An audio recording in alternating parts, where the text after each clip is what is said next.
আজকে আমাদের গন্তব্য মিরিক। আমরা আজকেও নান্দুদা আমাদের সাথে আছেন, আর আমরা সম্ভবত অর্ধেক রাস্তা চলে এসেছি। তো এই জায়গাটা বেশ নির্জন, এখানে কোনো মানুষের বসতি নেই। আর একটা জিনিস খেয়াল করলাম, এখানকার বিলবোর্ড সাইনবোর্ড গুলো বেশ মজার, বিশেষ করে সরকারি ভাবে যে সাইনবোর্ড গুলো দেওয়া হয়েছে, এই যে নির্দেশনা গুলো দেওয়া হয়েছে রাস্তায় কিভাবে চলতে হবে, তার ভিতরে একটা খুবই মজার ছিল। আমরা চলে এসেছি লেপচা জগতে, লেপচা জায়গাতে যে দেখা যাচ্ছে লেপচা জগৎ, খুবই মনোরম একটা জায়গা, খুবই সুন্দর। এখানকার সব জায়গায় সুন্দর, আলাদা করে এখানে হচ্ছে তোমার হোমস্টের জন্য ফেমাস, বুঝেছো? ও আচ্ছা, এই জায়গাটাতে যারা আসবেন, যারা হোমস্টে যারা করতে চান, এই জায়গাটা হোমস্টের জন্য খুবই বিখ্যাত।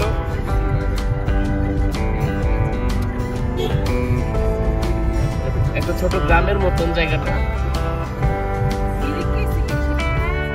এই জায়গাটার নাম হচ্ছে পাইন ভিউ। এখানে যে গাছগুলো দেখা যাচ্ছে সব পাইন গাছ, কেমন একটু ভুতুড়ে পরিবেশটা, চারিদিকে শুধু পাইন গাছ, আর মনে হচ্ছে যে আমরা সমুদ্রের মাঝখানে কোনো দ্বীপে চলে এসেছি। চারিদিকে যেদিকে তাকাচ্ছি শুধু পাইন আর পাইন।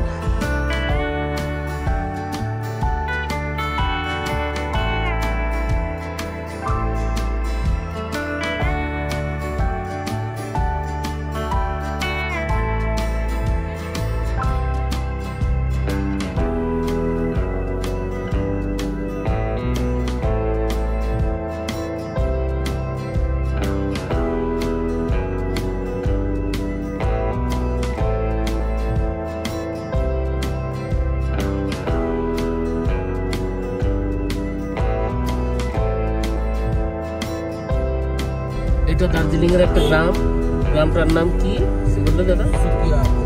সুকিয়া পোখরি। এবং এখানে হাট বসে। কি কি বারে হাট বসে দাদা? রবিবারে, প্রতি রবিবারে এখানে হাট বসে। সুকিয়া পোখরি। আচ্ছা, আমরা এখন নেপাল বর্ডারের ভিতর ঢুকেছি, নেপালের ভিতর ঢুকে গেছে। এটা হচ্ছে সীমানা আউটপোস্ট বর্ডার। আমরা এই মুহূর্তে নেপালের ভিতরে, নেপালের অংশে, ওয়েস্ট বেঙ্গলের অংশে শেষ করে আমরা এখন নেপালের ভিতর ঢুকে গেছি। তো এখানে কোনো চেকিং হবে না দাদা, আমরা যে নেপালে ঢুকে গেলাম।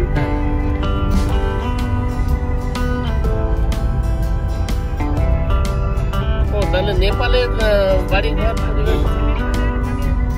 অংশ, এটা হচ্ছে নেপালের অংশ, এটা হচ্ছে ওয়েস্ট বেঙ্গলের অংশ। আচ্ছা আচ্ছা। ওই যে পিলার সামনে দেখো, ওই যে পিলার লাগানো আছে, ওই যে ওইটা, এই যে সামনে যে পিলারটা, এটা হচ্ছে নেপালের পিলার, নেপালের অংশ, নেপালের সীমানা। এই যে আমরা এখন নেপালের ভিতর ঢুকলাম, মনে হয় না? আমরা কি এখন নেপালের ভিতর ঢুকলাম? বেঙ্গলে আছি, কিন্তু এটা হচ্ছে নেপালের সাইডটা, তাই না?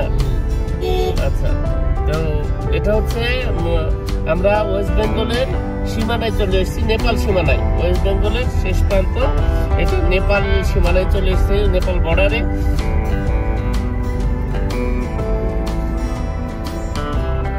এখানে আমাদের মতন অনেক পর্যটকই এসছেন দেখতে, অনেক গাড়ি দেখতে পাচ্ছি আমি।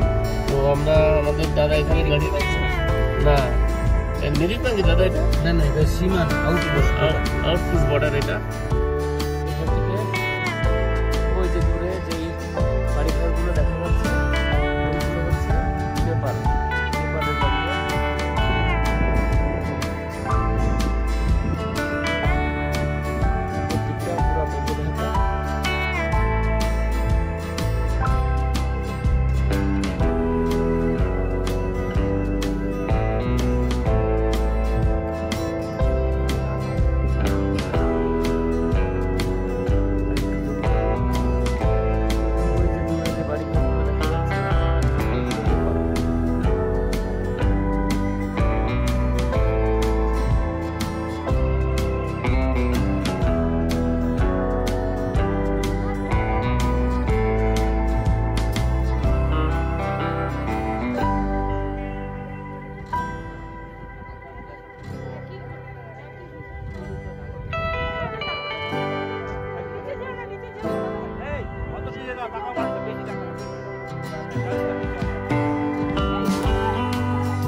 এটা দার্জিলিং এর একটা গ্রাম। আমরা একদম গ্রামের ভিতর ঢুকে গেছি। আমরা এই রাস্তা দিয়ে আমরা এখন মিরিকের উদ্দেশ্যে রওনা হয়েছি। আজকে ওয়েদারটা বেশ ভালো, বেশ কিছুক্ষণ রোদ হয়েছে, কিছু কিছু জায়গায় আবার ঘন কুয়াশা ঠিক না, আসলে এগুলো মেঘ।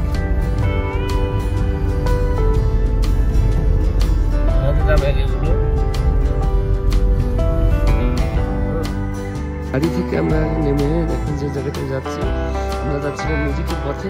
এখন আমরা যে জায়গাটায় ঢুকতে যাচ্ছি সেটা হচ্ছে নেপাল। আমরা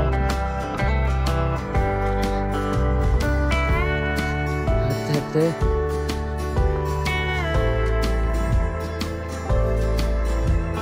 আমরা হেঁটে নেপাল ঢুকে পড়লাম।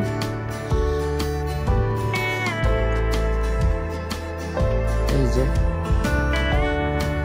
Welcome to Nepal.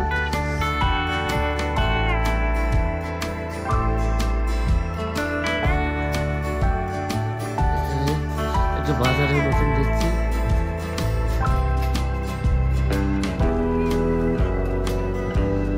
কি জানি করছে, আমার ঢুকতে ভয় ভয় লাগছে। অনেক বাচ্চাদের দেখতে পাচ্ছি।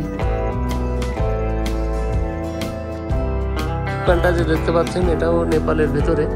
আমরা এখন নেপালের সীমানায় দাঁড়িয়ে আছি। আমি ওই গ্রামের ভেতরে একটু যেতে চেয়েছিলাম, তো আমাদের নান্দুদা বললেন যে ওদিকে না যাওয়াটাই ভালো। তবে নেপালের একটা দোকানে দাঁড়িয়ে কিছুক্ষণ বিরতি নিলাম। এখানকার পরিবেশও ঠিক দার্জিলিং এর মতোই। এটা হচ্ছে একটা নেপালি দোকান। তো আমরা মিরিক যাওয়ার পথে নেপালের একটা গ্রামে কিছুক্ষণের জন্য থেমেছি। তো এখানে একটা মুদি দোকান দেখতে পেয়েছি। এখানে নেপালি বিভিন্ন রকম চিপস আছে। আমরা একটা চিপস নিচ্ছি, আর আমার ছেলে নিয়েছে একটা জাস্ট জেলি চানাচুর। এটা কত দাদা? এটা 40। আর এমনি স্পাইসি কোনো চিপস নেই? শেষ। এটা 40।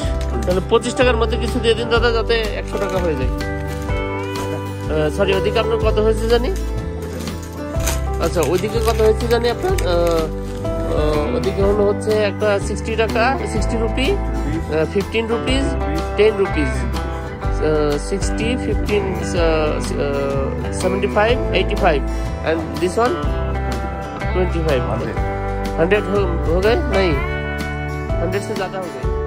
স্ন্যাক্সের পাশাপাশি দাদা আমাকে এই যে একটা কয়েনের কালেকশন দিলেন। এটা হচ্ছে নেপালি 120 রুপি আছে, আমি এটা ইন্ডিয়ান 100 রুপি দিয়ে কিনলাম।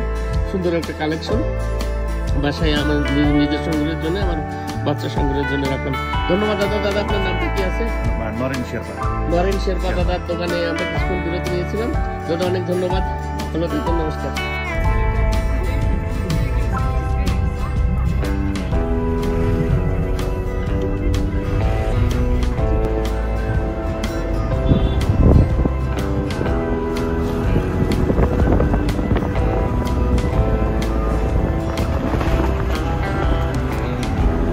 আমি আগে বলেছিলাম যে এখানকার মানুষরা খুবই শৌখিন।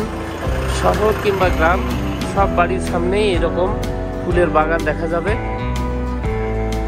এবং সব বাড়িঘরগুলোই অত্যন্ত পরিচ্ছন্ন। তো মিরিক যেতে যেতে আমরা একটা বাঙালি ধাবা পেয়ে গেলাম, খিদেও পেয়েছিল প্রচুর।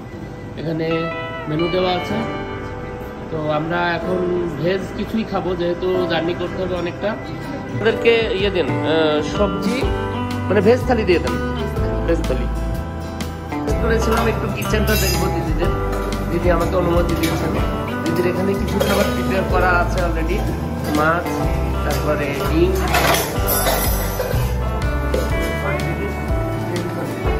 এখানে ভাত হচ্ছে, তারপরে মোমো হচ্ছে, ডাল হচ্ছে। এখানে সব খাবারই ফ্রেশ। তো আমরা অর্ডার করেছি হচ্ছে পুরি, সবজি। এই দিদি আমাদের জন্য খাবার রেডি করছেন। এখানে পুরি তৈরি হচ্ছে আমাদের জন্য। তো পুরি আমরা বাংলাদেশে যেটাকে লুচি বলি, এখানে পুরি বলা হয়। আর দার্জিলিংয়ের এত ভিতরে এসে বাঙালি খাবার পাবো এটা চিন্তাও করিনি। আমাদের কপাল ভালো। আমরা পুরীর অর্ডার করেছি, পুরি সবজি আর ম্যাগি মানে নুডলসের অর্ডার করেছি। সবগুলোই দিদিরা তৈরি করে দিচ্ছেন একদম ফ্রেশ।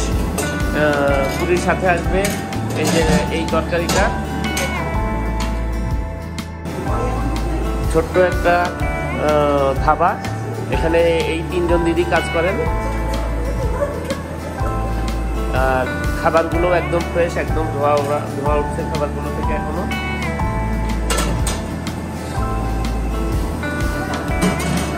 শান্ত নিরিবিলি পরিবেশ। সব রেস্টুরেন্টের খুবই কমন এই যে মোমোর এই মোমো তৈরির এই জিনিসটা। এখানে মোমো সবসময় হতেই থাকে। মোমোটা খুবই জনপ্রিয় একটা খাবার। তো খাবার তৈরি হোক, আমি ওনাদেরকে আর বিরক্ত না করি। খাবার রেডি হলে আমরা আবার খাবার চলে এসছে। গরম গরম পুরি, যেটাকে আমরা লুচি বলি, পুরি সাথে 2 ধরনের সবজি আছে। একটা হচ্ছে বাঁধাকপির সাথে ছোলা আর একটা আলু ভাজি, সাথে এক টুকরো পেঁয়াজ আর একটা কাঁচামরিচ দেওয়া হয়েছে। আর এখানে প্রত্যেকটা টেবিলেই আচার রাখা আছে, আপনি চাইলে আচারও নিতে পারেন। এটা কিসের আচার আমি জানি। দিদি এটা কিসের আচার? Mix pickle. আচ্ছা, এটা কি আমি নিতে পারবো এটার সাথে? আচ্ছা আচ্ছা, তো আমরা এখন খাবো, দেখি দিদিদের খাবার কতটা ভালো। লুচি খেয়ে আমার পেট ধরে নিই, তাই আমি দিদিকে বলেছিলাম দিদি একটা এক্সট্রা স্পাইসি ম্যাগি দিতে। তো ধোয়া ওঠা ম্যাগি এখন আমি খেয়ে দেখবো। এই ভিডিও আমি আপনাদের দেখাতে পারছি না, আগে